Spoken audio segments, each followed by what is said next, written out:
करते हैं अगली खबर की ओर, जो हरियाणा की महम सीट से है, जहां निर्दलीय विधायक बलराज कुंडू ने मुख्यमंत्री और मुख्य सचिव को कानूनी नोटिस भेजकर राज्य कर्मचारियों के लिए पुरानी पेंशन बहाल करने की मांग की है।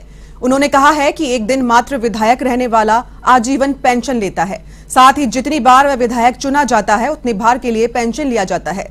ऐसे में 35 साल सरकार को सेवा देने वाले कर्मचारी पूरी पेंशन लेने के हकदार हैं। राजस्थान सरकार ने पुरानी पेंशन बहाल कर दी है। महाराष्ट्र सरकार ने भी किया है। यूपी में समाजवादी पार्टी विधानसभा चुनाव में ऐलान कर रही है कि सरकार बनते ही पुरानी पेंशन बहाल करेंगे। हरियाणा सरकार को भी तुरंत पुरानी पेंशन बहाल करनी चाहिए। हरियाणा सरकार नहीं करती तो वे सुप्रीम कोर्ट तक लड़ाई लड़ेंगे।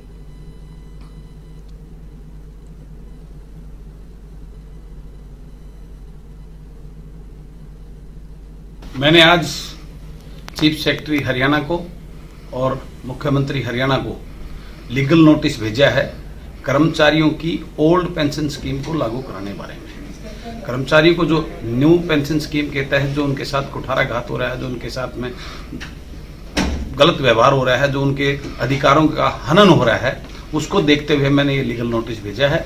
जब एक जनप्रतिनिधि एक दिन का विधायक पूरी पेंशन लेता है, वो 2 बार बनता है, 2 बार की लेता है, 3 बार बनता 3 बार की लेता है। एक सांसद जो 40 दिन सांसद रहने के बाद में पूरी पेंशन लेता है, तो एक कर्मचारी जो 30 से 35 साल अपनी जिंदगी के सरकार की सेवा में लगाता है, सरकार की नीतियों को इम्प्लीमेंट करने में लगाता है, तो उसके साथ ये व्यवहार क्यों?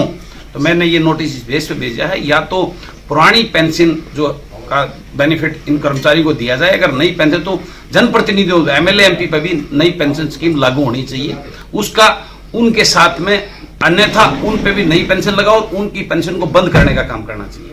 यही एक मैंने लीगल नोटिस सरकार को और माननीय चीफ सेक्रेटरी साहब को भेजा है। सरकार अगर इस पे संज्ञान नहीं लेती है, दूसरी कई स्टेटों में राजस्थान ने लागू कर दिया, कई स्टेटों में महाराष्ट्र ने अनाउंसमेंट कर दिया और कई स्टेटों ने अनाउंसमेंट कर दिया है।